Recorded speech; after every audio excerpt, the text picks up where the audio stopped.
The text message arrives at 2 in the morning. Most people don't hear it. Their phones are on silent. They went to bed Tuesday night with the knowledge that a tropical storm was somewhere in the Gulf. Not close, not urgent, nothing to rearrange their week for.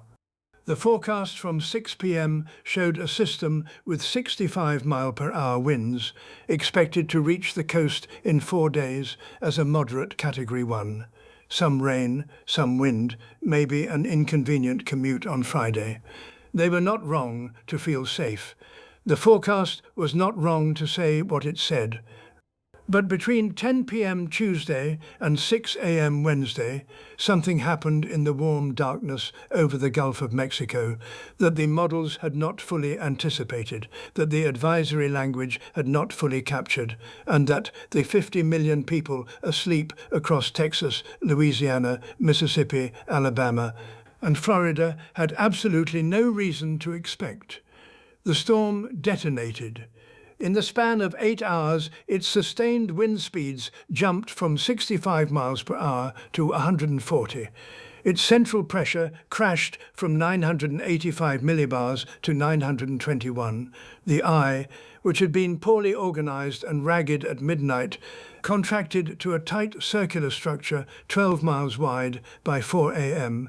and began rotating with the kind of geometric precision that satellite meteorologists recognize immediately, not as a storm still organizing, but as a storm that has arrived at its most dangerous form. By the time the 6 a.m. advisory was issued, the word used in the official discussion was a word that forecasters use carefully, because it carries specific meaning to everyone in the operational meteorology community who reads it. The word was explosive. There is a phrase in meteorology that carries more weight than any other. It is not hurricane warning. It is not life-threatening surge. It is not even Category 5. The phrase is rapid intensification. The National Hurricane Center defines it precisely. A tropical cyclone undergoes rapid intensification when its maximum sustained winds increase by at least 35 miles per hour in a 24-hour period. That is the official threshold. One full category on the Saffir-Simpson scale in a single day. A storm that was a manageable Category 1 at breakfast becomes a dangerous Category 2 before dinner. A storm that was a Category 2 when you went to sleep is a catastrophic Category 3 when you wake up. That is the definition. Here is what it does not tell you. In recent years, researchers studying the historical record of Atlantic and Pacific tropical cyclones have had to add a category above rapid intensification. They call it extreme rapid intensification. The threshold for this category is a sustained wind increase of 58 miles per hour or more in 24 hours, not 35, 58. Hurricane Milton, which crossed the Gulf of Mexico in October 2024, increased its sustained winds by 95 miles per hour in a single day, not 35, not 58, 95. Its central pressure fell below 900 millibars, placing it among the most intense Atlantic hurricanes ever recorded. The Gulf water beneath it was at or above record-breaking warmth. That is the ingredient that made it possible. The fuel was there, the engine was waiting. And when the two connected, what came out the other side bore no resemblance to what any model had projected 24 hours earlier. Milton is not an outlier anymore, and that is the point. Here is what you have been taught about hurricanes. You have been taught that they strengthen over warm water and weaken over cool water, that they intensify gradually, in stages, in ways that give emergency managers time to respond and communities time to prepare. That a 48-hour window between a storm forming a serious threat and that storm arriving at a coastline is a reasonable and reliable assumption. Every one of those assumptions is becoming less reliable with each passing season. The 48-hour evacuation window, the foundational assumption that every shelter timeline, every contraflow highway plan, every we'll make a decision tomorrow morning calculation is built around, was designed for a different ocean. An ocean where sea surface temperatures in the Gulf of Mexico followed seasonal patterns that kept the deep water cool enough to limit a storm's ability to sustain extreme intensity for extended periods. That ocean no longer exists. Research compiled by Climate Central and published across multiple peer-reviewed journals over the last 3 years shows that approximately 80% of major hurricanes, defined as Category 3 or stronger, undergo rapid intensification at some point in their life cycle. The frequency of extreme rapid intensification events has increased fivefold since the 1980s. That number comes from the Intergovernmental Panel on Climate Change's most recent working group assessment, a fivefold increase in one human generation. The sea surface temperature in the central Gulf of Mexico is currently running between 31 and 33 degrees Celsius in the path of this storm. The historical average for this location and date is 79 degrees. 2 to 4 degrees of additional warmth sounds modest. It is not modest. Every degree of additional sea surface temperature is not just heat, it is evaporation rate. It is the speed at which the ocean transfers energy into the atmosphere above it. A 2-degree increase in sea surface temperature does not produce a 2-degree warmer storm. It fundamentally changes the energy budget of the entire system. It is the difference between a machine running near its fuel limits and a machine that has just been connected to a pipeline. But the surface temperature is not even the whole story. The more dangerous variable, the one that the standard forecast discussions often do not adequately explain to the public, is the depth of the warm water layer. Historically, the warm surface layer of the Gulf was relatively shallow. A storm moving through it would churn the water beneath it, mixing cooler, deep water up to the surface, essentially consuming part of its own fuel supply as it moved. This self-limiting mechanism was one of the reasons that rapid intensification, while real, was at least partly constrained by the ocean's response to the storm. The warm water in the Gulf is currently deeper than it has been in any year on record for this calendar period. The storm is not going to churn its way to cooler water. The warm water goes down further than the storm can reach. The fuel line is not shallow, it is deep, and it is directly beneath the projected track. We are going to come back to what this means for the next 48 hours. But there is something else happening inside this storm right now, something that is not in the official forecast discussion and will not be on the evening news. The storm has begun firing hot towers. We will explain what that means in Act 3.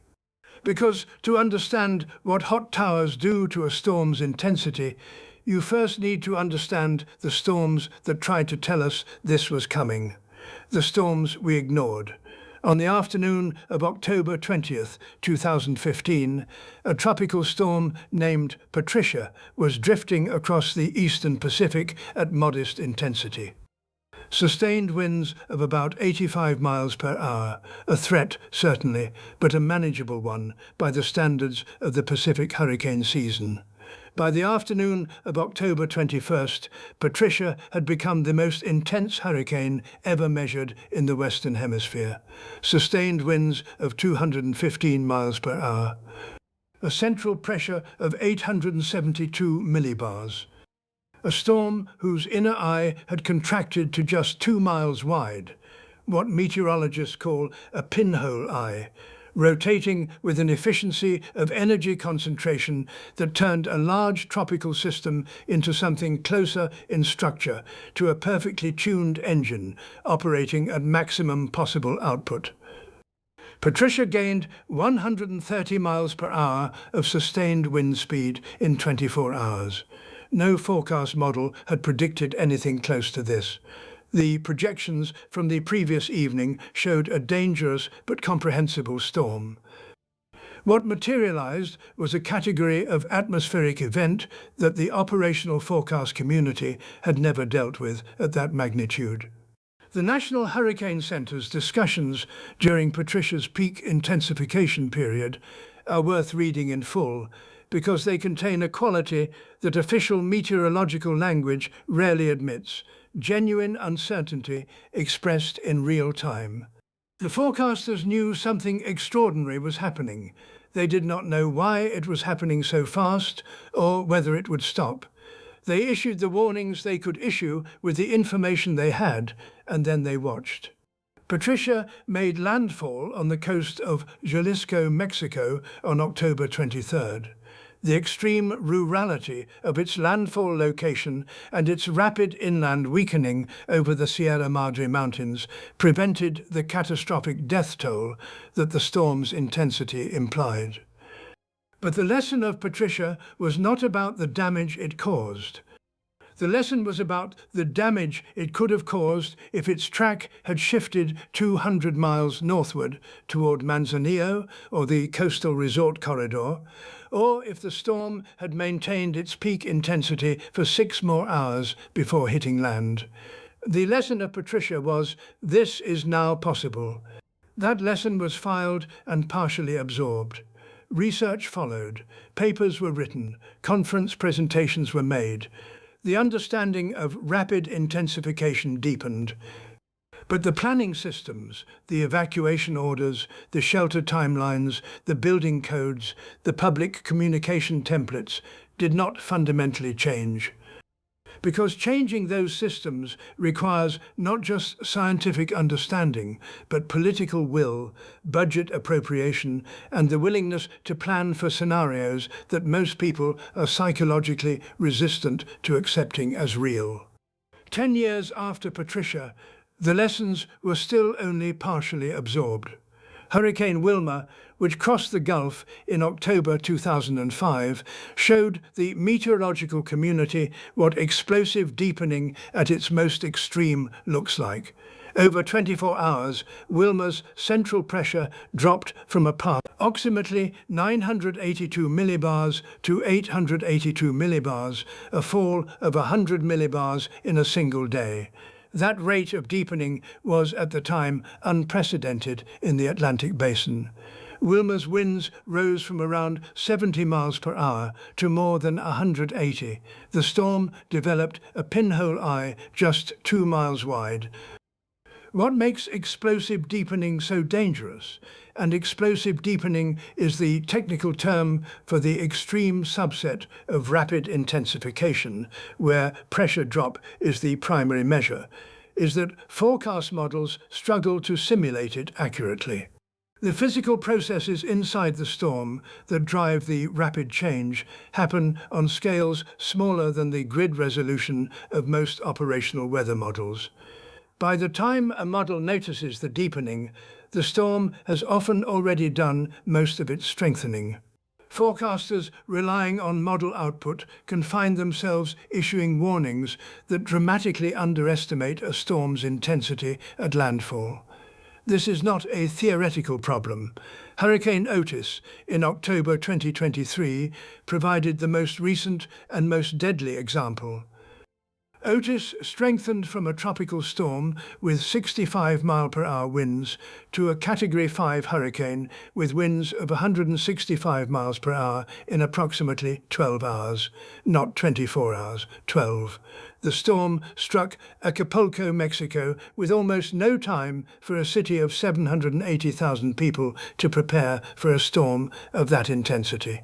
Most forecasts had predicted a much weaker landfall. The plans that existed were built around those forecasts. The storm that arrived bore no relationship to the storm the plans had prepared for. The aftermath of Otis was characterized by the specific kind of damage that occurs when a community is hit by a storm 2 full categories stronger than the one they were told was coming. Structures designed and constructed to Category 2 or 3 standards failed when Category 5 forces were applied. Evacuation routes that were adequate for a moderate storm were overwhelmed.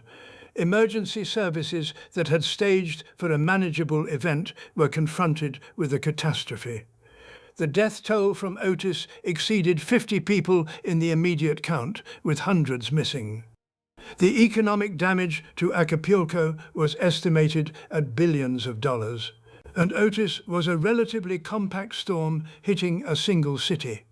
The storm, currently in the Gulf of Mexico, is on a track toward one of the most densely populated and economically critical coastal corridors in the United States. The Gulf Coast, from Houston to Pensacola, holds more than 15 million residents in the direct coastal zone and another 35 million in the broader impact area for surge, flooding, and wind damage extending 200 miles inland. Each of these historical storms told the system something. Each one added data to the understanding of what rapid intensification looks like, how it behaves, how fast it can accelerate, and what happens when a community encounters a storm stronger than the one it prepared for. The system updated its scientific models. It updated its research priorities. It did not fully update its planning assumptions or its public communication framework. The gap between what the science knows and what the planning assumes is where this storm is going to find the coastline. And there is one more storm in this historical record that I want to draw your attention to, because it is the one that most directly parallels the conditions we are looking at right now. Hurricane Harvey in 2017 was not a rapid intensification story in the same way that Patricia or Otis were. Harvey's destruction came not from extreme wind speed, but from its behavior after landfall. It stalled.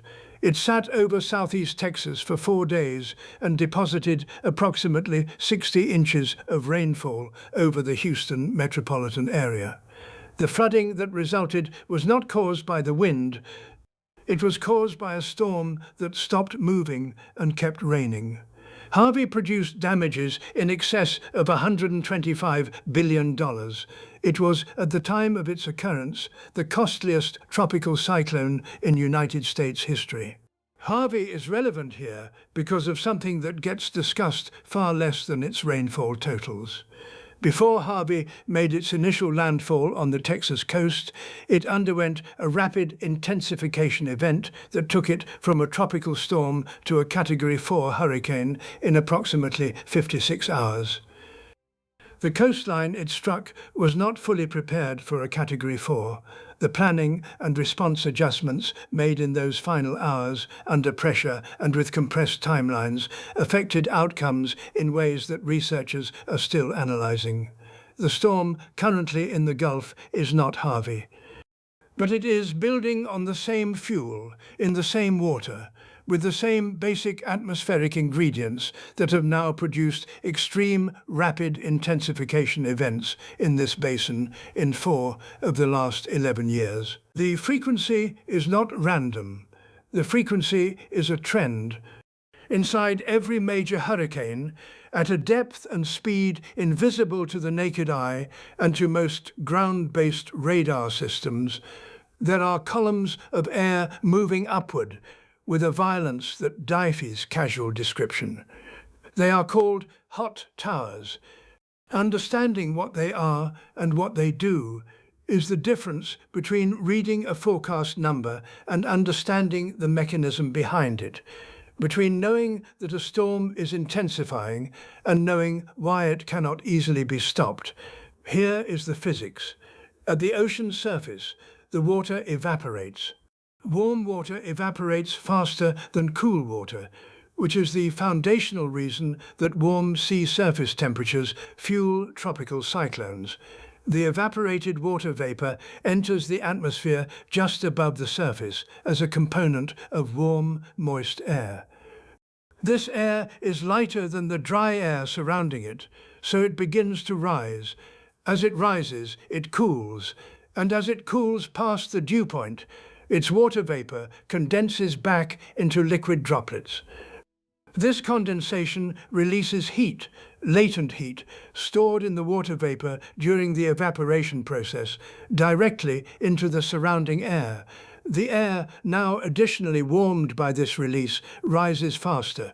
The rising draws more moist surface air upward behind it. The process accelerates. The column of rising air grows taller and stronger as it feeds itself. When one of these columns punches through the top of the storm's circulation, when it reaches the highest levels of the troposphere and sometimes penetrates into the stratosphere, it unloads an enormous burst of energy into the storm's core. Researchers at the National Center for Atmospheric Research have demonstrated that such bursts can trigger rapid rearrangement of the cyclone's inner circulation. The storm tightens, it spins faster, it climbs through categories not gradually but in steps. This is the hot tower. And during the peak intensification phases of the most extreme hurricanes in the historical record, these towers fire with an intensity and frequency that the storm's feedback loop continuously amplifies. During Hurricane Milton's explosive intensification over the Gulf of Mexico in 2024, NASA's Global Precipitation Measurement Satellite tracked these towers in real time. The satellite's radar confirmed extremely tall towers inside the western eye wall during the storm's peak, columns reaching heights that rivaled the tallest atmospheric structures ever measured in a tropical system. The storm was not just feeding on warm water. It was concentrating that energy in focused vertical bursts, like bellows on a forge, pushing its own intensity from the inside out. Consider what this means in terms of pure numbers. A single hot tower of the kind that fires inside a mature hurricane eye wall releases approximately the same amount of energy as a nuclear detonation in the megaton range, not as an explosion, but as heat transferred into the atmosphere over a period of minutes. A well-organized eye wall can contain dozens of these towers firing simultaneously and in rapid succession, each one feeding the next in a chain reaction that the storm's own rotation organizes and sustains.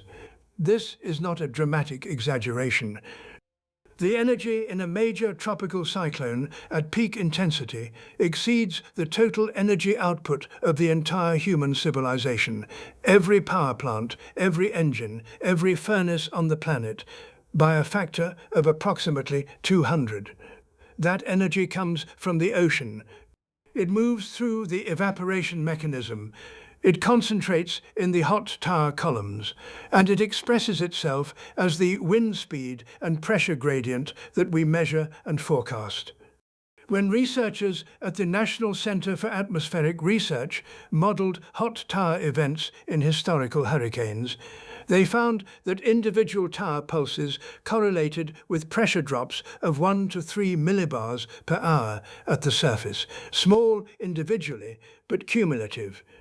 A storm generating 4 to 6 tower pulses per hour sustains a pressure drop rate of 5 to 15 millibars per hour. Over 6 hours, that is a pressure drop of 30 to 90 millibars. The difference between a Category 2 and a Category 5 is approximately 50 millibars of central pressure. In 6 hours, a storm with active hot towers can cover the entire intensity range from Category 2 to Category 5 in a single advisory cycle. Now consider what this means for forecast models. The current generation of operational weather models, the GFS, the European ECMWF, the HWRF, are built on grids. The planet is divided into a three-dimensional array of boxes, and the physics equations describing atmospheric behavior are solved simultaneously across all those boxes in time steps that advance the simulation forward. The resolution of those boxes is finite. The finest operational models currently run at horizontal resolutions of a few kilometers in their standard configurations. Hot towers are phenomena that operate at scales of hundreds of meters.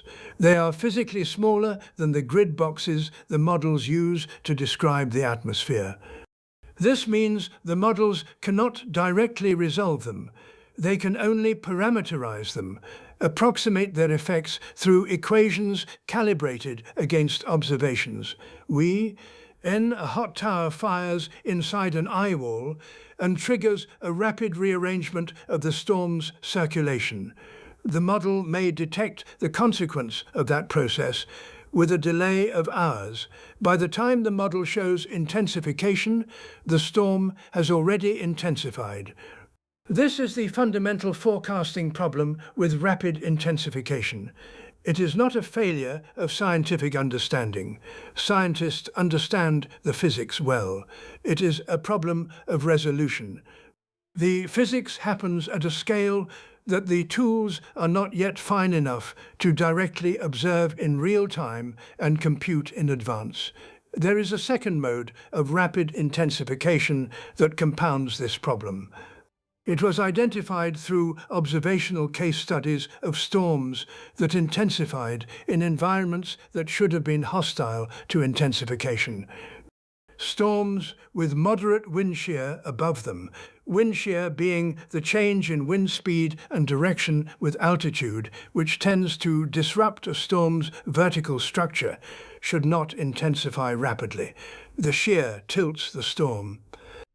It disrupts the communication between the surface circulation and the upper level outflow. It prevents the kind of organized vertical structure that sustains a strong hurricane. But some storms in moderate shear environments still rapidly intensified. The hot tower mechanism was part of the explanation.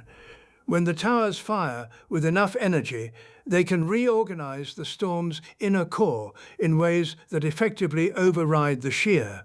The storm builds a protected inner circulation that the environmental shear cannot penetrate. The outer structure may be disrupted, but the core intensifies independently.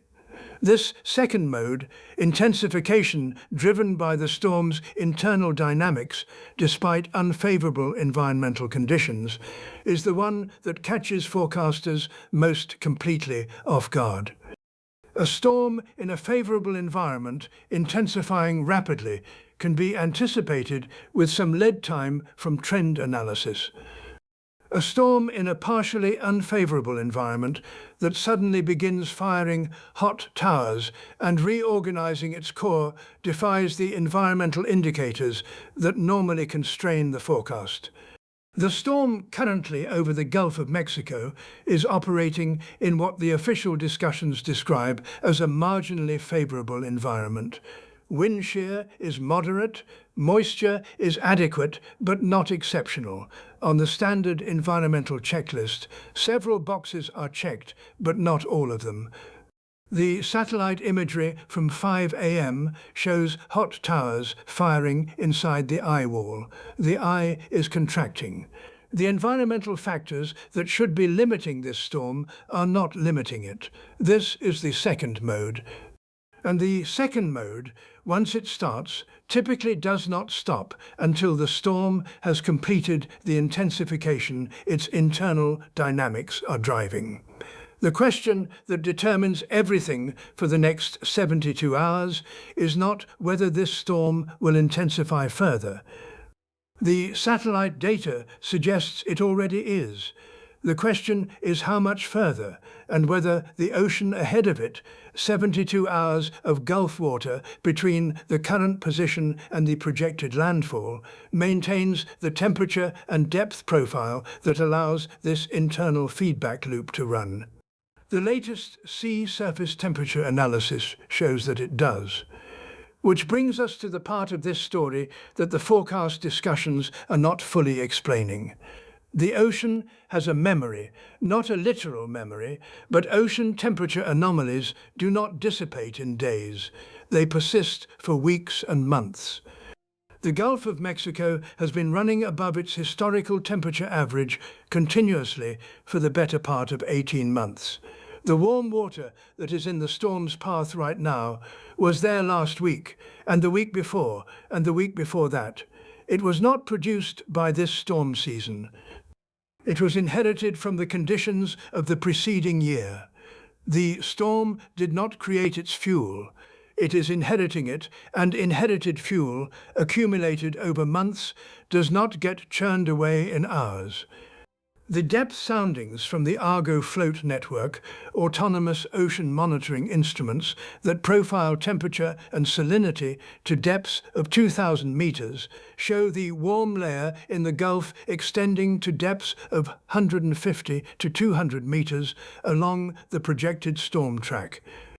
A strong hurricane with a large wind field typically churns the upper 50 to 80 meters of ocean beneath it. The churning brings cooler water from below up to the surface, creating what is sometimes called a cold wake that weakens subsequent storms passing over the same water. When the warm water extends to 150 meters, there is no cold water to churn up within the depth range a hurricane can affect. The break is missing.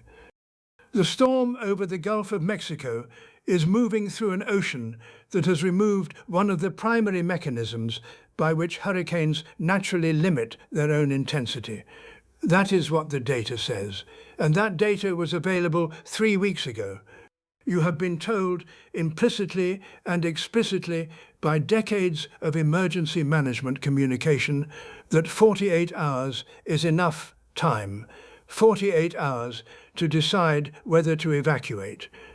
48 hours to pack, to board windows, to fill the gas tank, to move grandmother from the assisted living facility in the flood zone to the one on the hill. 48 hours to make the decision that could determine whether you are safe or whether you are trapped. The 48-hour window is not a lie in the sense of a deliberate deception. It was an honest estimate calibrated to the behavior of storms in a specific era, with specific ocean temperatures in a specific atmospheric environment. For the storms of the 1980s and 1990s, 48 hours was often a reasonable operational buffer.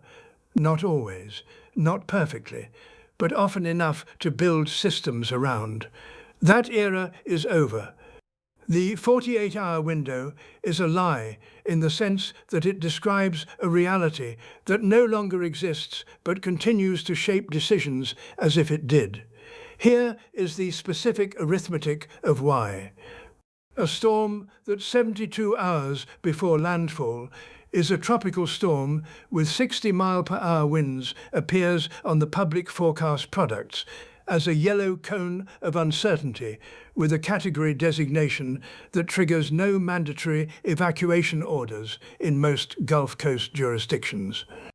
Voluntary evacuation advisories may be issued for the lowest-lying coastal zones. Most people in the broader impact area, the zones that will be struck by the outer bands, the zones that will experience 6 to 12 hours of serious wind and rain, the zones that will flood from inland surge and rainfall in the days after landfall, take no action. They are following the system's guidance. The system is telling them there is time. 24 hours later, the storm has undergone rapid intensification. It is now a Category 3. Mandatory evacuations are ordered for Zones A and B in the coastal counties. Approximately 300,000 people need to move. The major evacuation arteries, I-10 westbound, US 90, the coastal highway networks, begin to fill.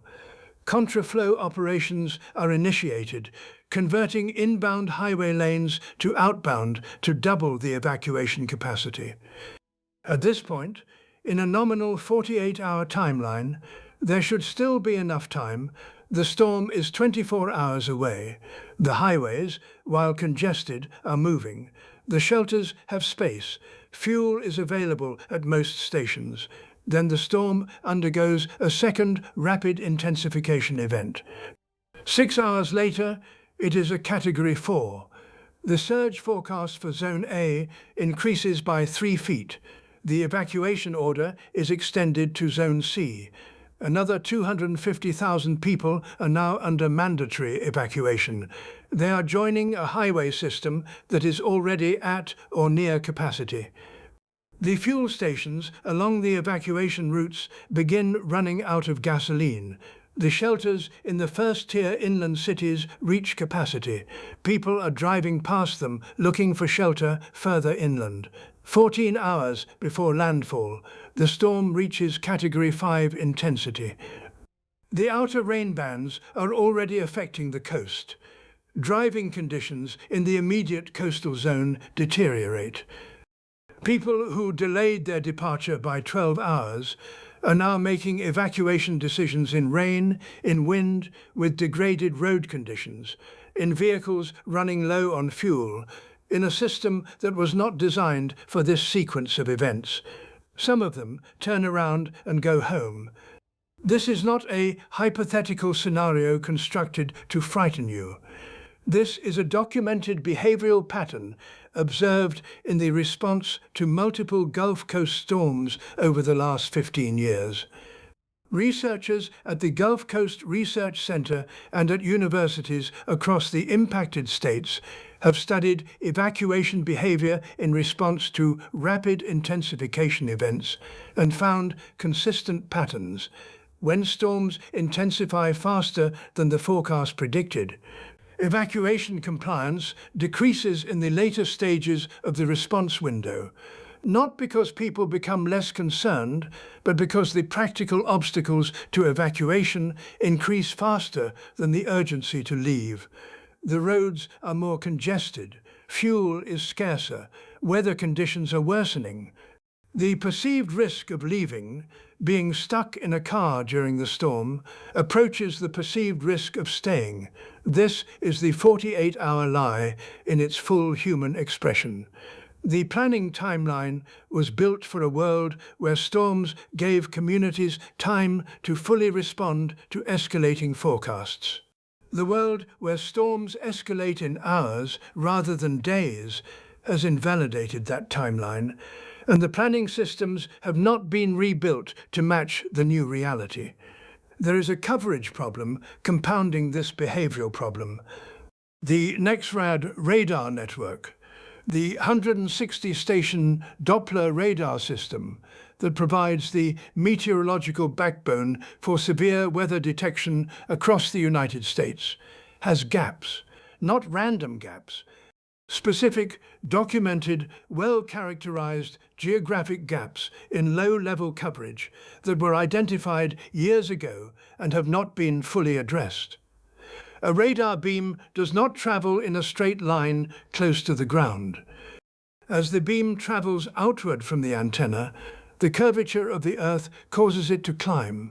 At 50 miles from the radar, the lowest beam angle is already several thousand feet above the ground. At 100 miles, it can be more than a mile up. At the edge of the radar's range, the beam is scanning through the middle of the atmosphere, well above where a tornado forms, well above the low-level rotation that produces the most dangerous storm features. Studies examining tornado warning lead times by region have shown that gaps in radar coverage correlate with shorter average lead times and with higher false alarm and miss rates. The National Weather Service has been pushing for targeted gap-filling radar installations for years. Progress has been slow because radars are expensive, because long-term planning requires long-term funding, and because the political will to spend money on infrastructure for disasters that have not yet happened is always scarce until after the disaster happens. In the meantime, the gaps exist.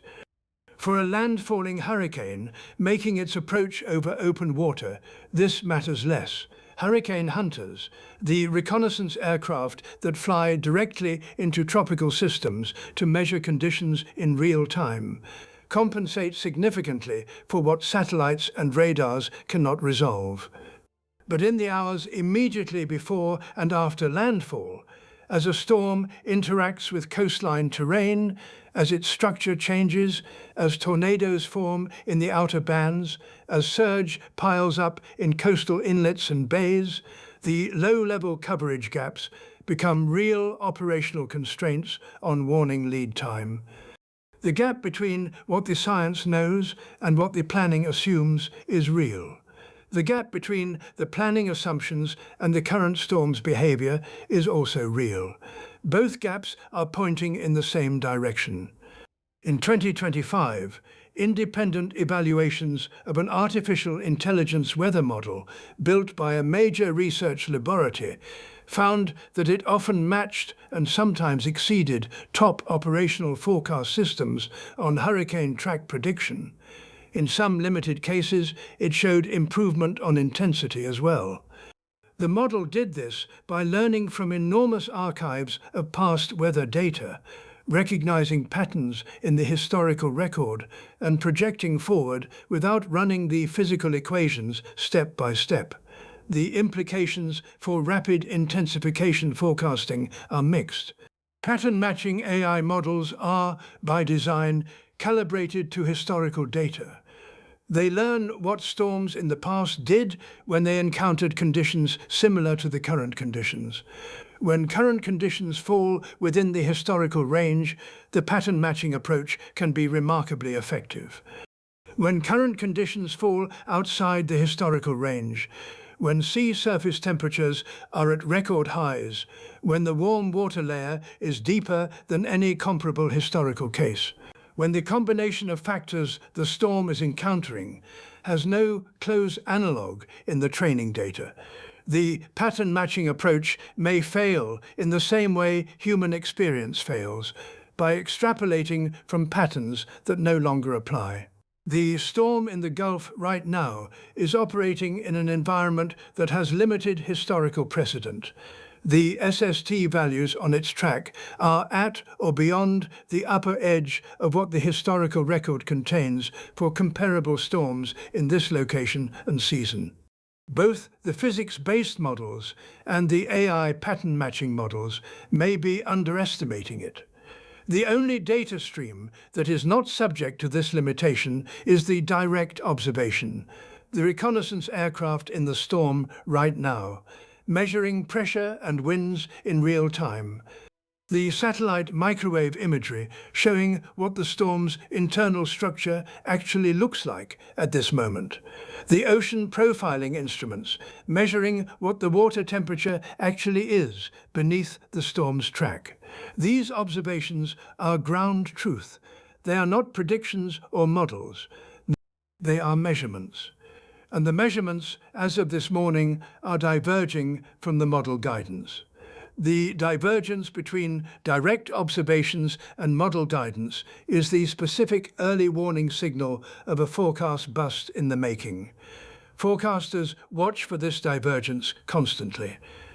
When they see it, when the reconnaissance data shows a pressure that is lower than the model analysis, when the satellite microwave shows convective organization that the model hasn't yet captured, they adjust. They write the caveat language in the technical discussion. They revise the intensity guidance upward in the advisory. But the adjustment takes time. The advisory cycle is 6 hours. In a rapid intensification event, 6 hours is the difference between an accurate warning and an advisory that is already one category behind the truth. The gap between model guidance and reality is not a failure of the system. It is the known limitation of any forecast system operating in real time against a phenomenon that evolves faster than the update cycle. What matters for the 50 million people in this storm's path is understanding that gap exists and using the window it represents, to make decisions ahead of the official confirmation. 3 weeks ago, A dataset was published by a joint research team from the National Oceanic and Atmospheric Administration and the Cooperative Institute for Research in Environmental Sciences. The paper received no coverage in mainstream media.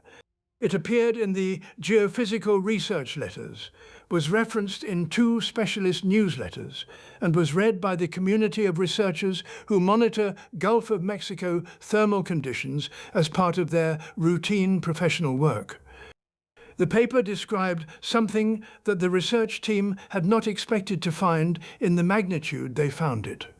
The deep, warm layer, the column of water warmer than 26 degrees Celsius extending downward from the surface, had, over the preceding 18 months, expanded both vertically and horizontally to a degree that placed it outside the range of any comparable measurement in the observational record going back to the 1960s.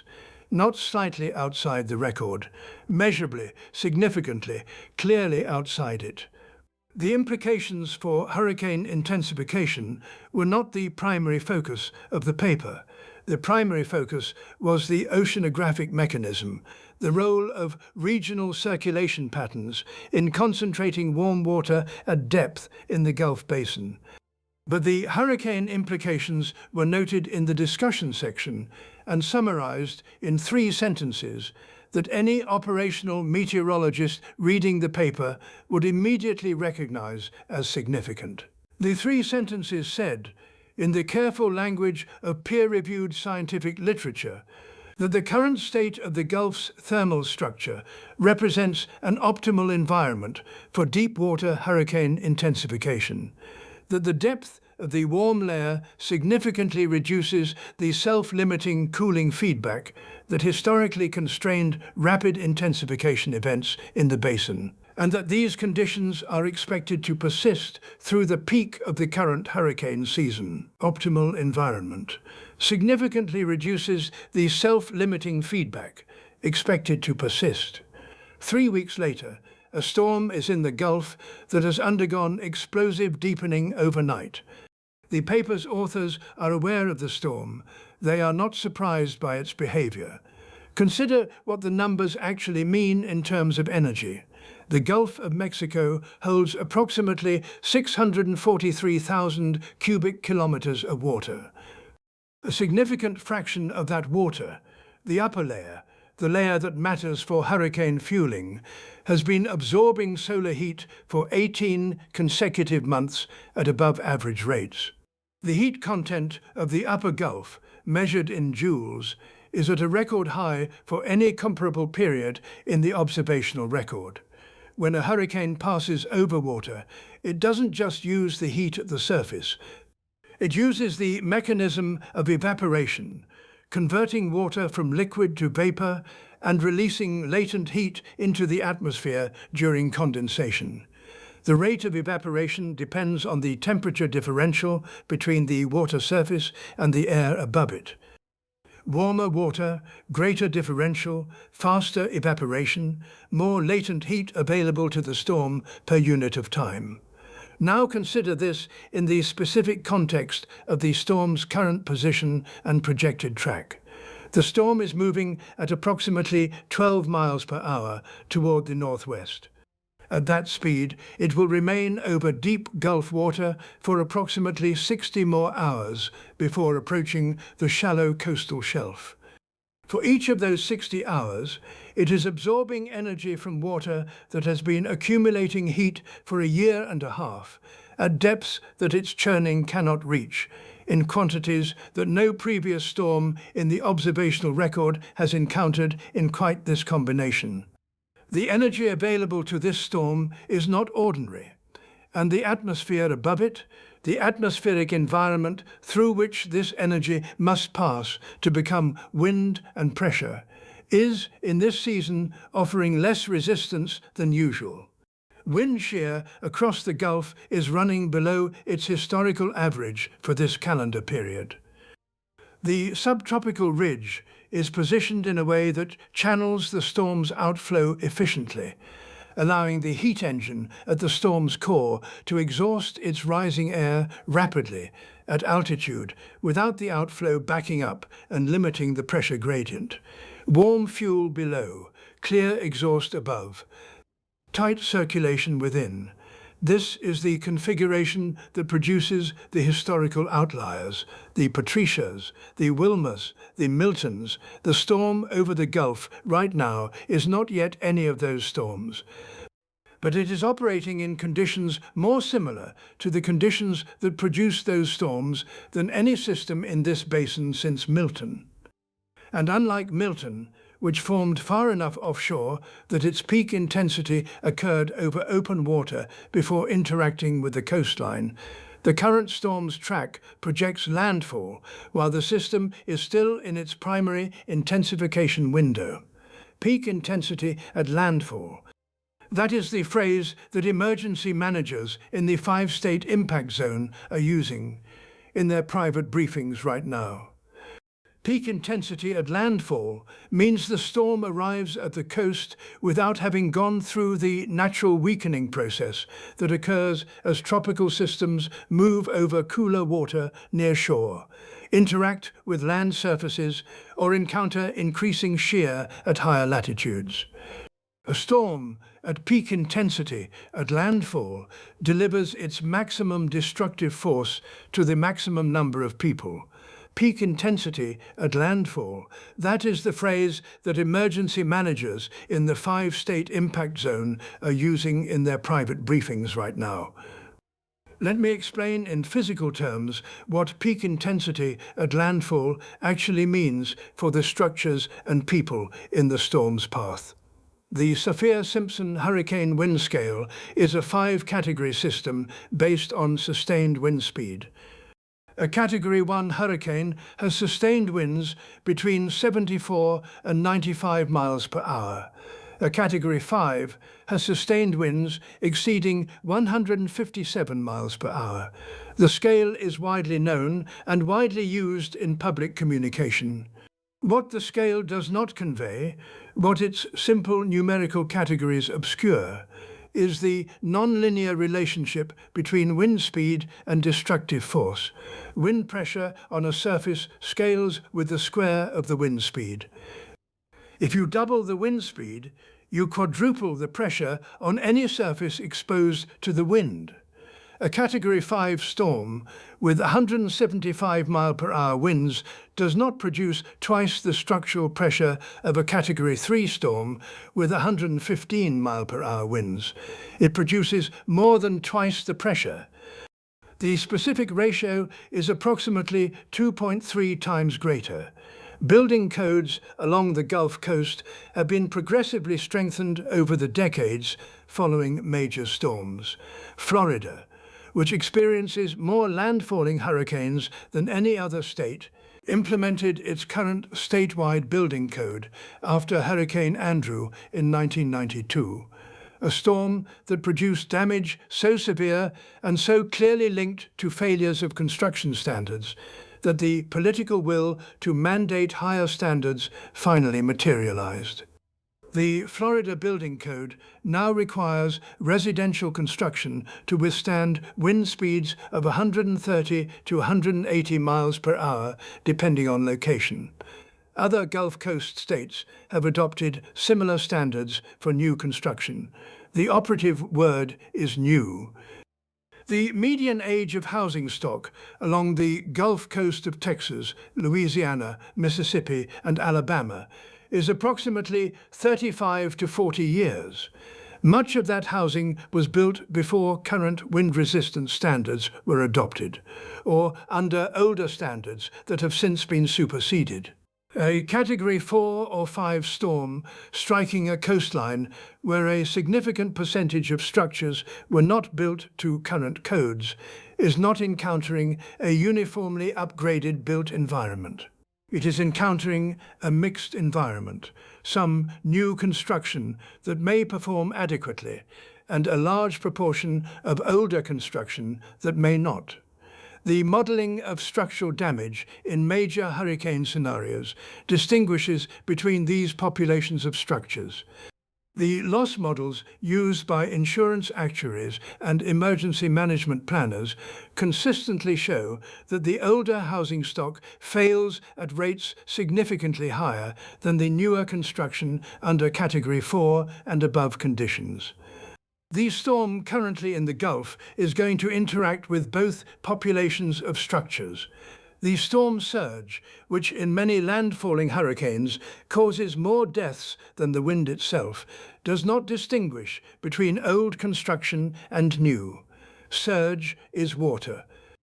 Water pressure on a wall is approximately 60 times greater than an equivalent depth of air pressure. A 2-foot surge will knock down a wall that 200-mile-per-hour winds could not move. Surge does not care whether the building was constructed in 1975 or 2015. The projected surge heights for the current storm, using the NOAA slosh model, sea, lake, and overland surges from hurricanes, indicate peak surge values of 15 to 20 feet above mean high water in the most exposed bays and estuaries along the projected track. These values assume a storm making landfall at the currently forecast intensity. If the storm continues to intensify, if the eye wall replacement cycle produced a stronger rather than weakened system, the surge values will be higher. The last time the Gulf Coast experienced surge of this magnitude was Hurricane Katrina in 2005. Katrina's surge in Mississippi was measured at 27 to 28 feet in some locations, the highest ever recorded on the Gulf Coast. The communities struck by that surge have not yet fully recovered 20 years later.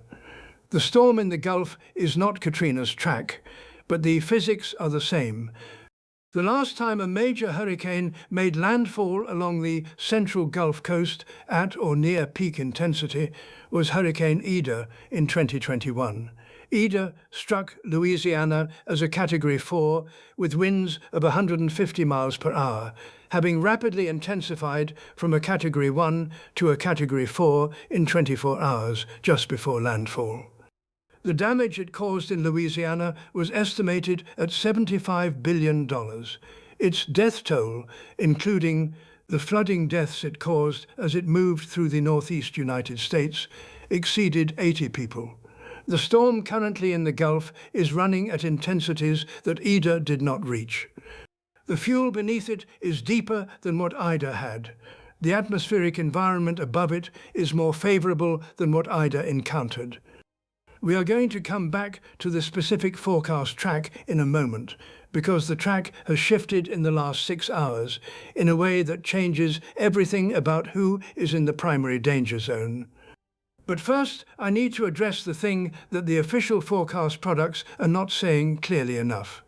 The thing that the gap between the 5 a.m. satellite imagery and the 6 a.m. advisory represents in terms of real-world risk for the people in this storm's path.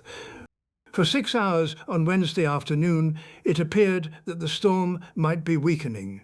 The eye wall replacement cycle had begun. Eye wall replacement is one of the most common and most misunderstood features of major hurricane behavior. When a hurricane reaches a certain intensity, typically around Category 3 or higher, the inner eye wall that contains the storm's most violent winds begins to run out of momentum. The convection within it weakens slightly. A new ring of convection forms at a larger radius around the shrinking inner eye wall. This outer ring begins to cut off the inflow of energy to the inner wall. The inner wall weakens and dissipates. The outer wall contracts inward, becoming the new eye wall. During the transition period between the two eye walls, a hurricane typically weakens slightly. Its central pressure rises a few millibars. Its maximum winds decrease by 10 to 20 miles per hour. The eye, which had been tight and clear, becomes ragged and cloudy as the outer convective ring disrupts the organized structure. This is what happened Wednesday afternoon. The 5 p.m. advisory showed the storm's maximum winds had decreased from 145 miles per hour to 130. The official forecast discussion used the phrase undergoing an eye wall replacement cycle and noted that the storm was expected to weaken slightly over the next 12 to 18 hours before resuming intensification. Major news networks picked up the advisory. Several ran headlines noting the storm had weakened. Social media posts circulated from people in the impact zone saying they had decided to shelter in place rather than evacuate, citing the weakening trend as evidence that the worst-case scenarios were not going to materialize.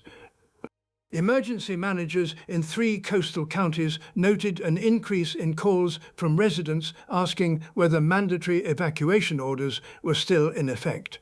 Some residents who had begun evacuating turned around. At 6 p.m., the outer eye wall had fully contracted. It was tighter than the inner eye wall had been. At 8 p.m., the storm's maximum winds had returned to 145 miles per hour and were increasing. By 10 p.m., the central pressure had dropped to its lowest value yet, 915 millibars, 5 millibar lower than its previous record during this event. The new eye wall, now only 14 miles wide and spinning with the full energy of a storm that had just undergone a complete internal reorganization, was producing winds at the eye wall edge exceeding 155 miles per hour. The storm had not weakened through the eye wall replacement cycle. It had strengthened. This outcome, where a storm emerges from an eye wall replacement cycle stronger than it entered, is not common, but it is not rare. It occurs when the ocean water beneath the storm is sufficiently warm and deep to provide enough energy to fuel both eye walls simultaneously during the transition period, leaving the new eye wall with more energy than the old one had. It occurs when the atmospheric environment provides enough outflow ventilation to support the new, larger circulation. It occurs when the storm has enough overall intensity that even a slight structural disruption does not meaningfully reduce the total energy in the system. All 3 conditions were present. The forecasters had noted the possibility of this outcome in the official discussion. The language they used was, "The replacement cycle may not produce significant weakening if sea surface temperatures and atmospheric conditions remain favorable." That sentence was in the extended discussion section below the fold of the standard advisory format, in the part that most news organizations and most members of the public never read. The storm that emerged from the eye wall replacement cycle stronger than it entered is now 36 hours from landfall. It is stronger than any forecast from 24 hours ago projected. And the 6-hour window during which the official forecast showed weakening and during which some residents chose not to evacuate has reduced the effective warning lead time for a category of event that the planning systems were already struggling to accommodate. This is the false calm, not a meteorological fiction, an actual atmospheric event, the eye wall replacement cycle that produces a real, measurable, temporary weakening followed by a resumption of intensification that the public communication framework is not designed to clearly convey in real time. The window that closed on Wednesday afternoon does not reopen. 36 hours before a Category 4 or stronger hurricane makes landfall on the Gulf Coast of the United States, a sequence of economic and logistical cascades is already in motion that extends far beyond the 5 states in the primary impact zone. Most people in Chicago don't think about Gulf Coast hurricanes as their problem. Most people in Atlanta, in Cleveland, in Denver calibrate their concern to geography. The storm is down there, the flooding is down there, the wind damage is down there. They are wrong. The petrochemical corridor running from the Beaumont-Port Arthur complex in southeast Texas eastward through Lake Charles, Baton Rouge, and into the New Orleans metropolitan area handles approximately 45% of total United States petroleum refining capacity.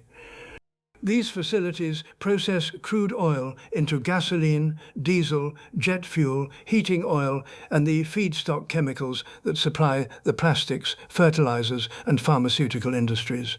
When a major hurricane makes landfall in this corridor, those facilities shut down. Not because operators choose to shut them down at the last minute, but because the protocols for safely shutting down complex refining operations take 24 to 36 hours to complete and must begin well before a storm arrives. The refineries in this corridor are currently in various stages of controlled shutdown. Within 72 hours of the storm's landfall, gasoline prices along the entire East Coast corridor will begin rising. Within a week, depending on the extent of facility damage, the national average price of gasoline will increase.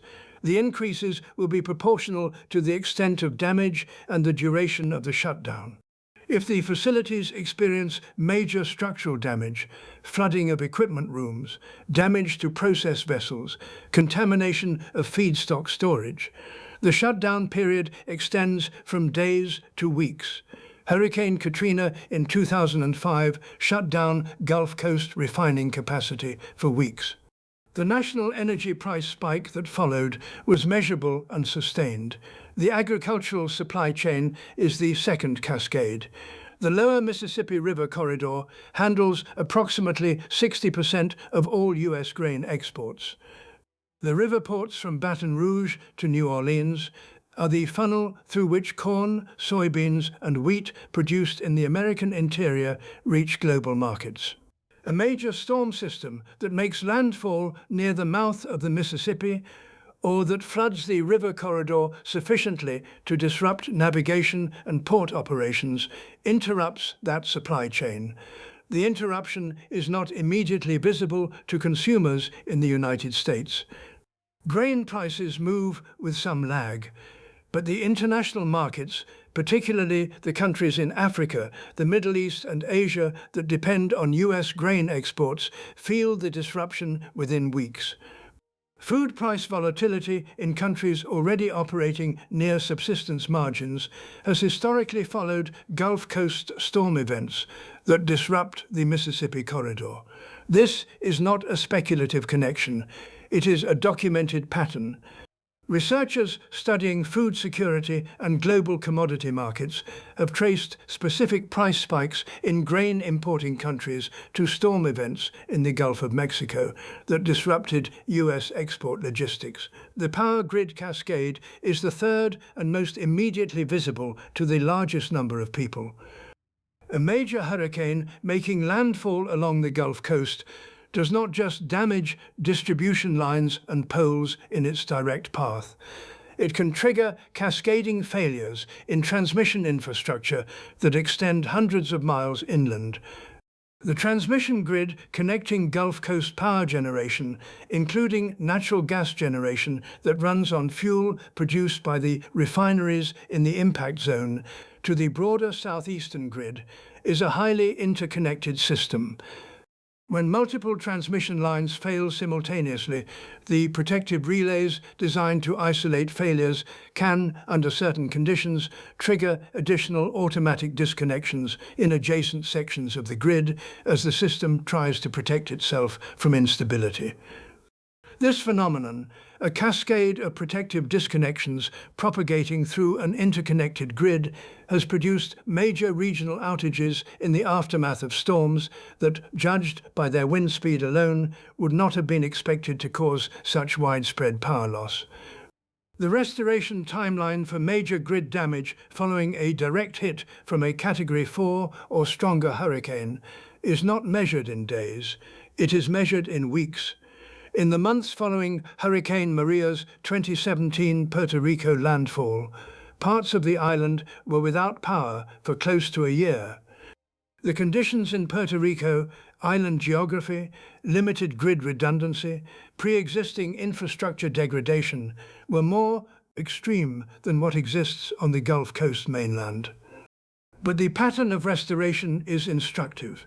The areas with the most severe structural damage are the last to be restored, and they are disproportionately the areas with the highest concentrations of elderly residents, medical facilities, and economically vulnerable populations. The five-state impact zone for the current storm contains approximately 50 million people. The economic modelling of a direct Category 4 or stronger Gulf Coast landfall consistently produces damage estimates in excess of $100 billion in direct damage alone, not counting the supply chain and economic disruption effects that extend regionally and nationally. That number, large as it is, does not capture the human cost. It does not capture the family that couldn't afford to evacuate and sheltered in a structure not rated for Category 4 winds. It does not capture the nursing home that lost generator power on day 3 of the outage. It does not capture the small business owner whose inventory was destroyed and who lacks the financial buffer to absorb the loss while waiting for insurance to process.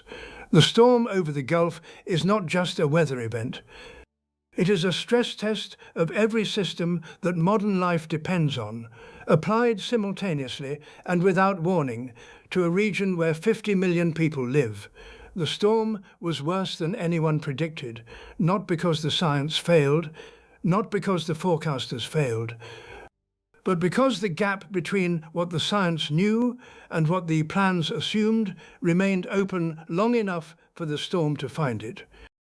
There is a specific category of infrastructure failure that major hurricane events expose, which receives almost no attention in pre-storm planning communication, because it is not visible in the same way that structural damage or flooding is visible. It is the failure of interdependent systems. Modern urban infrastructure is not a collection of independent systems. It is an interconnected network in which each component depends on the others in ways that are often not obvious until the dependencies fail. Water treatment plants require electricity to run their pumps and their chemical dosing systems. When the power goes out, water treatment plants go offline. The water in the pipes that serves hospitals, shelters, and residences is the water that was already there when the power went out. That water can support a community for 1 to 3 days, depending on reservoir volume and demand. After that, water must be trucked in. Trucking requires roads. Roads require clear storm debris. Clearing storm debris requires heavy equipment. Heavy equipment requires diesel fuel. Diesel fuel requires the fuel distribution system to be operational.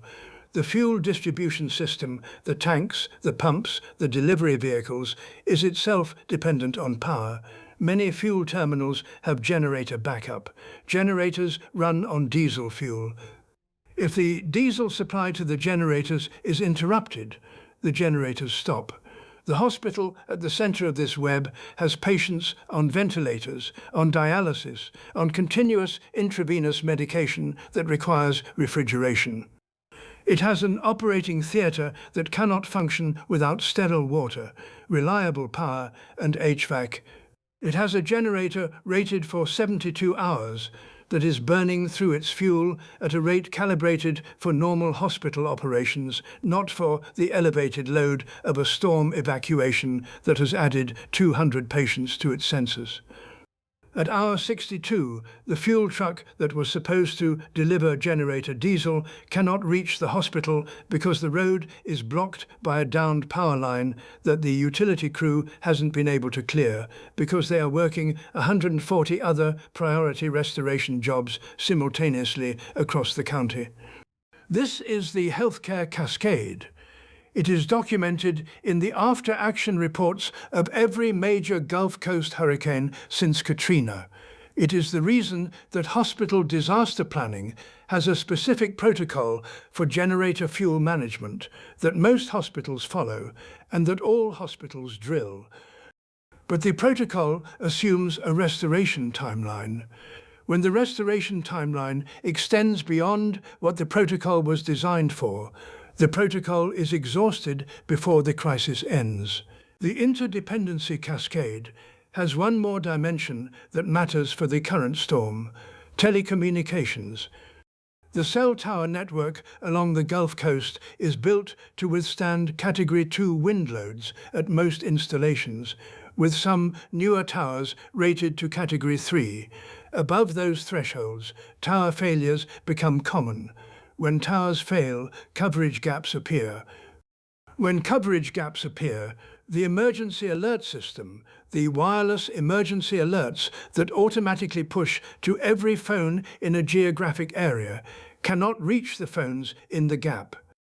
During Hurricane Maria's Puerto Rico landfall, the combination of wind damage, flooding of equipment rooms, and generator fuel depletion took approximately 95% of the island's cell towers offline within the first 48 hours. The restoration of communications infrastructure on Puerto Rico took months. The Gulf Coast mainland has redundancy advantages that Puerto Rico did not. Multiple carrier networks, more interconnected transmission paths, easier logistics for equipment and fuel delivery. But the pattern of cascading infrastructure failure that begins with the power grid and propagates through water, fuel, healthcare, and communications is not unique to island geography. It is a property of interdependent systems under simultaneous stress. And what a major hurricane does is apply simultaneous stress to every system at once. It is 6:47 in the morning when the lights go out in Beaumont, Texas. Not gradually, not one by one, all at once, across the entire city, as if someone threw a switch. The Power Grid Protective System has detected a frequency anomaly in the incoming transmission. One of the major transmission lines from the north has just failed, severed by a tree fall 40 miles away in a county that is not even under a hurricane warning, just in the outer rain bands. And the automatic disconnection has taken the grid offline for the municipality. The storm is still 90 miles offshore. The outer bands have been producing rain since yesterday, not alarming rain. The kind of steady, moderately heavy rainfall that passes through the Gulf Coast several times each year during ordinary weather systems. People who went to bed last night looked at the forecast, Category 4, landfall projected for this afternoon, and made their decisions. Some evacuated. Some stayed, because they have stayed before, because the last storm that was supposed to be bad wasn't as bad as they feared, because the roads were jammed and the shelters were full and the gas stations had long lines, and staying felt like the rational choice. At 9 a.m., the outer eye wall makes contact with the coast. If you have never stood at the edge of a hurricane's eye wall, the transition from the outer bands to the wall itself is difficult to convey in language.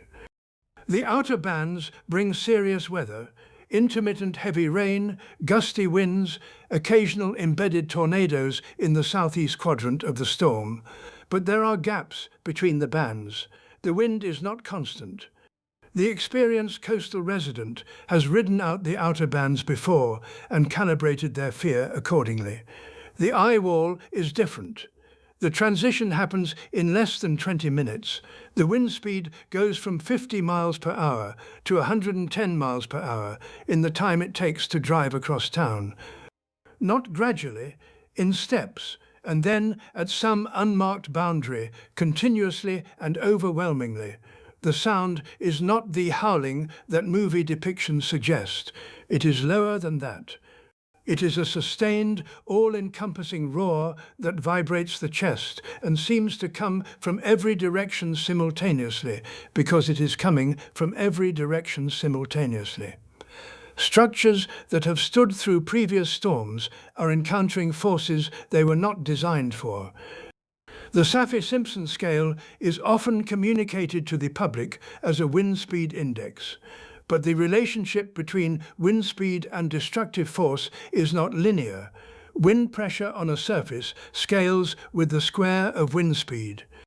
A storm with 150 mile-per-hour winds produces approximately twice the pressure force on a wall as a storm with 110 mile-per-hour winds, not 36% more, as the simple speed ratio would suggest, but roughly twice. The materials engineering of most residential construction on the Gulf Coast assumes performance up to approximately Category 3 standards. At Category 4 and above, the failure modes are different in kind, not just degree. At 11:15 a.m., the eye wall reaches downtown. The eye wall passage takes approximately 40 minutes during which sustained winds exceed 155 miles per hour continuously, with gusts measured at inland monitoring stations exceeding 185 miles per hour before the anemometers fail. Then the wind drops. Not immediately, but over 2 to 3 minutes, it drops from 155 miles per hour to near calm. The sky brightens. At the center of a mature, well-organized hurricane, the eye can be extraordinary. Blue sky visible above through a circular wall of clouds reaching 40,000 feet, with sunlight casting strange shadows on destroyed landscape below. People emerge from shelters, from intact structures, from the spaces beneath staircases and in interior bathrooms where the standard guidance says to ride out a storm. Some of them begin moving, looking for family members, looking for damage, looking at what is left. The eye is approximately 14 miles wide. At the storm's forward speed of 12 miles per hour, the eye passage takes slightly more than an hour. Then the second eye wall arrives.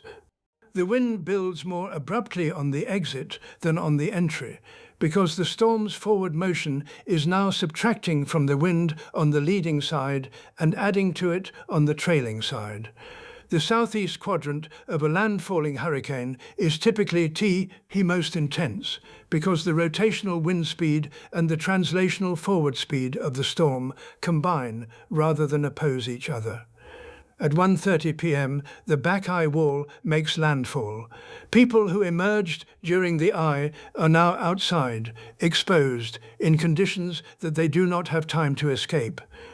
This is the second kill zone of a major hurricane landfall, not the well-documented storm surge that follows the storm's approach, not the initial eye wall passage that most people prepare for. The second eye wall, arriving after the eye, when some percentage of the population has made the mistake of believing the worst is over. By 4 p.m., the storm center is 60 miles inland, rapidly weakening as it loses access to ocean water. But the damage has been done. The surge, the dome of water pushed ashore by the storm's winds across 300 miles of approach, has inundated the coastal communities to depths of 15 to 20 feet in the most exposed areas. The rain, which the storm continues to produce as it weakens, is adding several inches per hour to watersheds already at capacity. The flooding that follows a major hurricane landfall is often more destructive than the wind. Harvey's legacy was not its Category 4 landfall winds. It was the 60 inches of rainfall it deposited while stalling over southeast Texas. The storm currently making landfall is not stalling, but the rainfall rates in its outer bands, 4 to 6 inches per hour in some areas, are overwhelming drainage systems across a 200-mile-wide corridor inland. The hospitals are running on generator power. The generators, maintained in accordance with standard protocols, are rated for 72 hours of operation. After 72 hours, the facilities will need fuel deliveries. The roads will need to be passable for those deliveries. Whether the roads are passable 72 hours from now depends on how quickly the flooding recedes. The storm was worse than anyone predicted, not because the science failed, not because the forecasters failed, but because the gap between what the science knew and what the plans assumed, The gap between the updated understanding of rapid intensification and the unchanged 48-hour planning window remained open just long enough for the storm to find it. The National Hurricane Center issues tropical cyclone advisories every 6 hours for active storm systems. Those advisories are the most widely cited, most publicly consumed products in the operational weather system. They contain the position, intensity, and forecast track for the storm. They are carefully written. They represent the considered judgment of a team of expert forecasters working with the best available data. And they are, structurally, 6 hours old from the moment they are issued.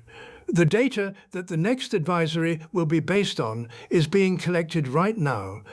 The Hurricane Hunter aircraft are in the storm now, measuring pressure drops and wind speeds and eye wall structure in real time. The satellite is imaging the storm's convective development every 10 minutes. The sea surface temperature analysis from the NOAA Coastwatch browser was updated 3 hours ago with the latest satellite pass. All of this data is publicly available. None of it requires a meteorology degree to access. What it requires is knowing where to look and what the numbers mean. The National Hurricane Center's website, nhc.noaa.gov, is the primary official source.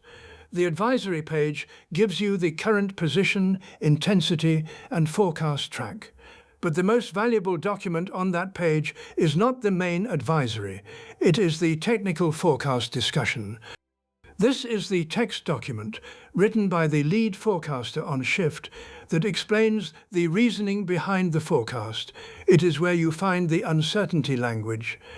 The phrases that don't make the headline, models struggle to capture, and marginally favorable, and eye wall replacement may not produce significant weakening. These phrases are telling you something that the headline intensity number is not. Read the technical discussions. Read it every time a new advisory is issued. The second tool is the satellite imagery, accessible through the NOAA National Environmental Satellite Data and Information Service, NESDS website, and through the College of DuPage weather display, which aggregates satellite products in a user-friendly format. The product you want for understanding a hurricane's intensification is the microwave satellite imagery, specifically the 85 and 37 GHz channels from the GPM satellite. These channels penetrate cloud cover and show the precipitation structure inside the storm. They are how researchers identify hot towers. When you see tall, bright towers near the center of the storm's microwave image, particularly if they are forming asymmetrically in one quadrant of the eye wall, you are seeing the signal that forecasters watch for as a precursor to rapid intensification. This image updates every few hours as the GPM satellite passes over the storm. The gap between microwave passes is the gap in which a storm can detonate, and the official advisory system may not yet reflect what has happened. The third tool is the reconnaissance data. When Hurricane Hunter aircraft are in a storm, their data is posted to the National Hurricane Center's reconnaissance page within minutes of each fix. The key numbers are the minimum flight level pressure and the maximum flight level wind speed. If the pressure is dropping between fixes, particularly if it is dropping more than 3 to 5 millibars per fix, the storm is intensifying. If it is dropping more than 10 millibars per fix, you are watching explosive deepening in real time.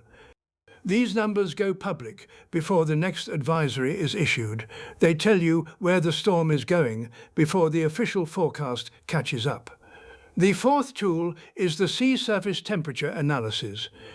The NOAA Coastwatch browser provides near real-time sea surface temperature data from satellite analysis. For a storm in the Gulf of Mexico, the specific product to examine is the Gulf of Mexico Daily 1 km SST composite.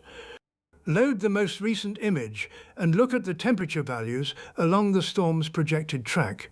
The critical threshold is 26 degrees Celsius. Below that value, most tropical systems weaken. Above that value, they can maintain or intensify. Values above 30 degrees represent an environment of exceptional fuel availability. Look also at the spatial extent of warm water. A narrow band of warm surface temperatures overlying cooler deep water is less dangerous than a broad region of deep warmth. The fifth tool is the upper air wind analysis, specifically the wind shear field. The College of DuPage weather display and the Ship's Rapid Intensification Index, Ship's INC, published on the NHC website, both incorporate wind shear into their intensity forecast products.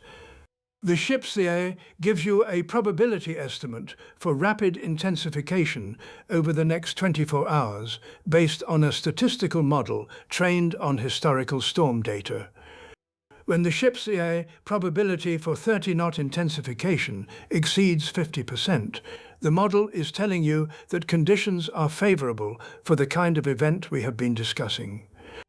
Watching these 5 data streams simultaneously, advisory discussion, microwave satellite, reconnaissance data, SST analysis, wind shear, and ship's RI, gives you a picture of the storm that is updated far more frequently than the official advisory cycle. It does not replace the official forecast. The forecasters are still the experts, still synthesizing more data than any individual viewer can process, still applying judgment developed over careers. But it closes the gap between the official advisory and the real-time state of the storm. When those 5 data streams are all pointing in the same direction, rapid pressure drops in recon, hot towers in microwave imagery, SST above 30 degrees on the track, low wind shear, high ship's RI probability, you do not need to wait for the next official advisory to know what is coming. You already know. And the time you save by knowing before the advisory is the most valuable commodity in a rapid intensification event. In the aftermath of Hurricane Otis, researchers interviewing survivors in Acapulco found a consistent pattern in the accounts of people who had successfully moved to safety before the storm's arrival. They had not responded to the official forecast.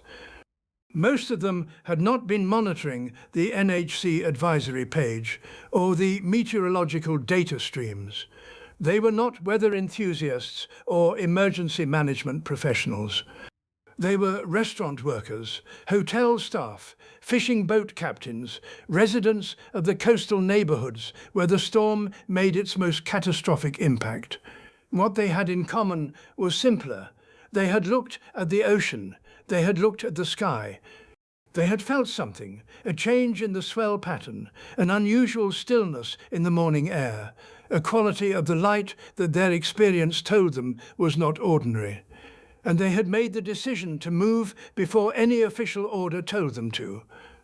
They were using information that required no satellite and no model and no advisory cycle.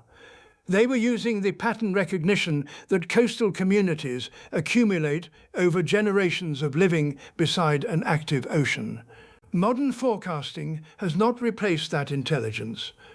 At its best, it augments it, gives it numbers and lead times and probabilistic language that the instinctive reading of ocean and sky cannot provide.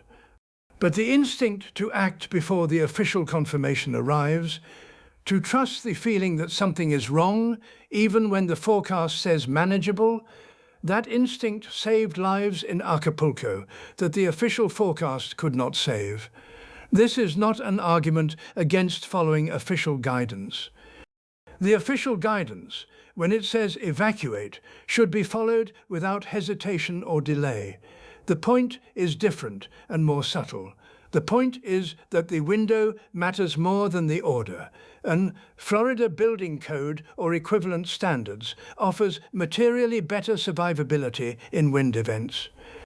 If you are in pre-2000 construction and a Category 4 or stronger storm is projected, the calculus favors evacuation to a more substantial structure or a public shelter rated for the projected wind. Decision 3. Timeline. Every hour of evacuation lead time is not equally valuable. The value of each hour of lead time decreases as the storm approaches because the infrastructure available to support evacuation, roads, fuel, shelters, degrades as the storm gets closer and as more people are simultaneously trying to evacuate. An evacuation begun at 48 hours before landfall is substantially less costly and risky than an evacuation begun at 24 hours before landfall, which is substantially less costly and risky than an evacuation attempt at 12 hours. The last-minute evacuation that turns into being caught in traffic in the outer bands of a Category 4 storm is itself a life-threatening scenario.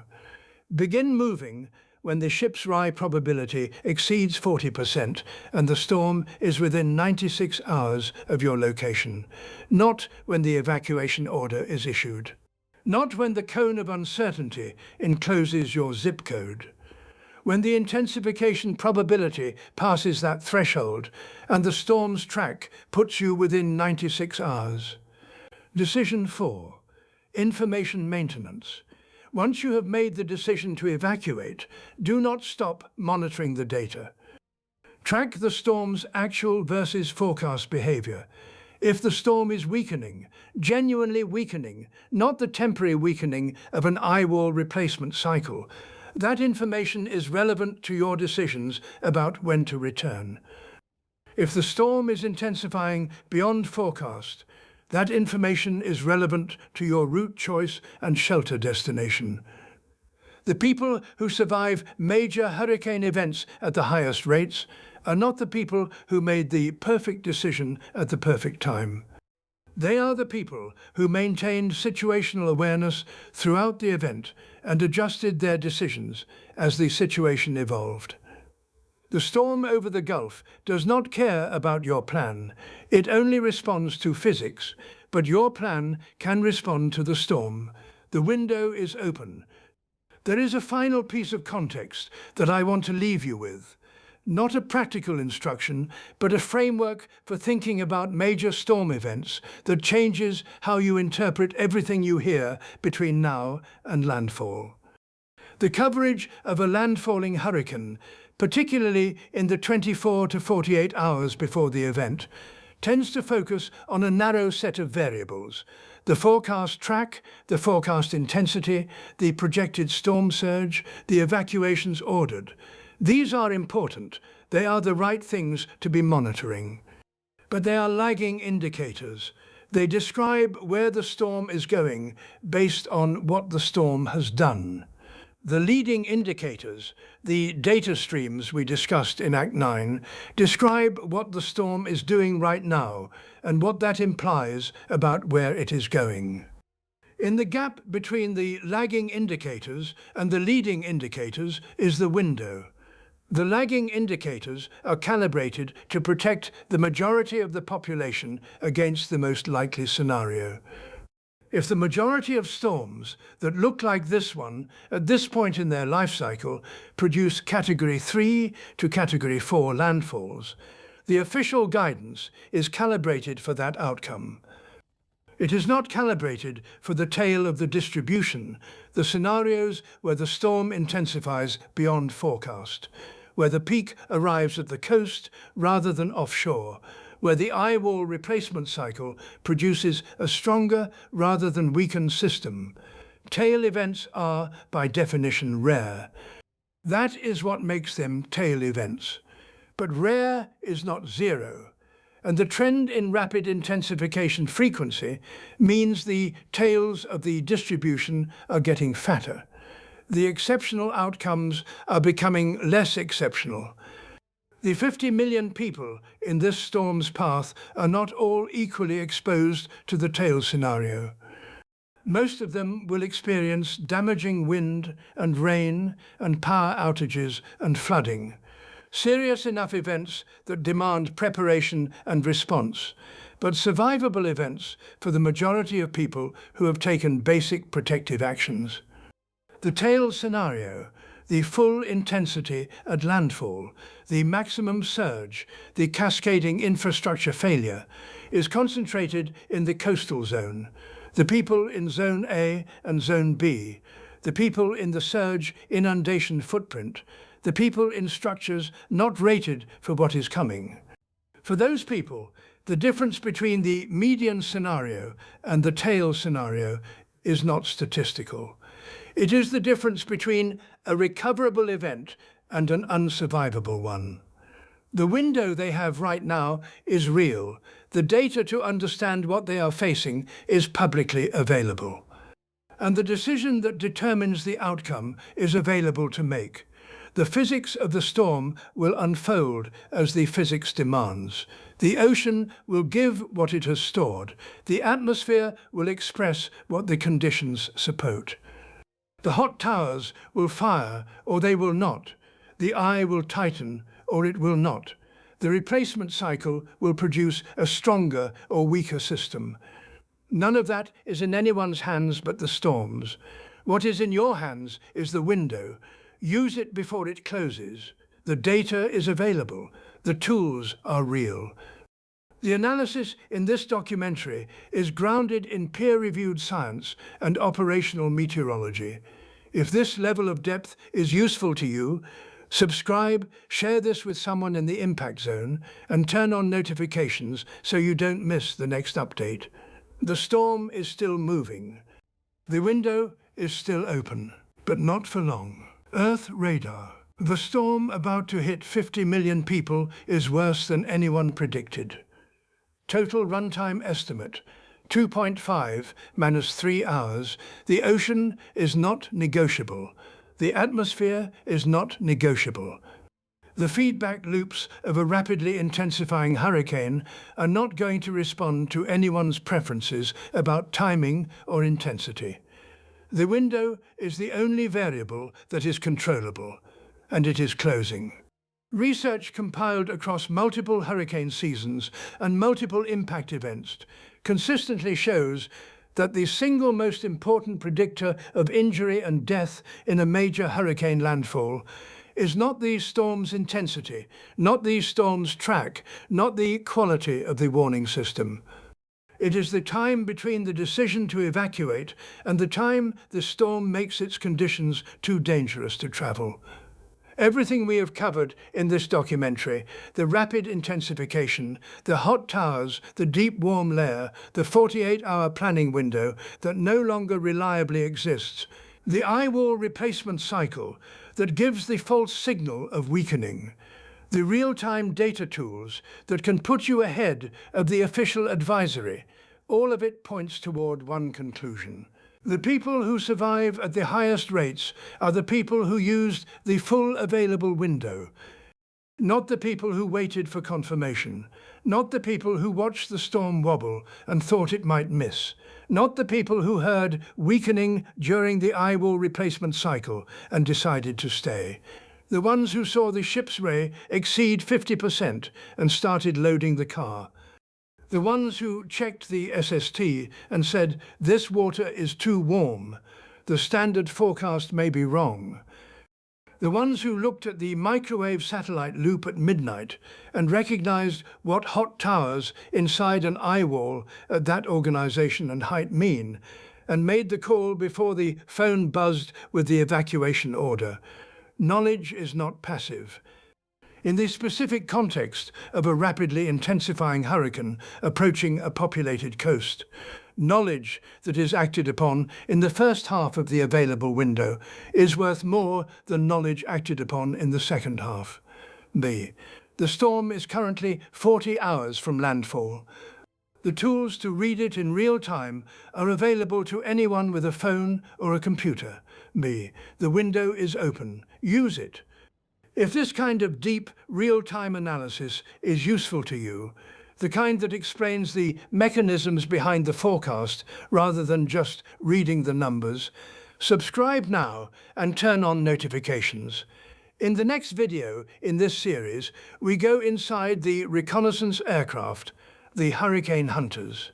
The people who fly directly into the eye wall to collect the data that every forecast on Earth depends on, what they measure, how they measure it, and what the data from inside the eye tells us that no satellite can reveal. Below in the comments, I want to know one thing. The forecast says Category 4. The satellite data says the storm is still intensifying. The sea surface temperatures on the track are the warmest in the observational record. The ship's RE is running at 68% probability for another rapid intensification event in the next 24 hours. Where are you right now? Are you in the path? Are you watching the data? And most importantly, what did you decide and when did you decide it? The data is public. The window is open. The only question is what you do with it. If you found this analysis useful, take a moment to subscribe. Every subscriber makes it possible to keep producing this level of depth on the storms and systems that matter most. And tell someone in the impact zone what you learnt today. Because the gap between knowing and not knowing is exactly the size of the window that's still open.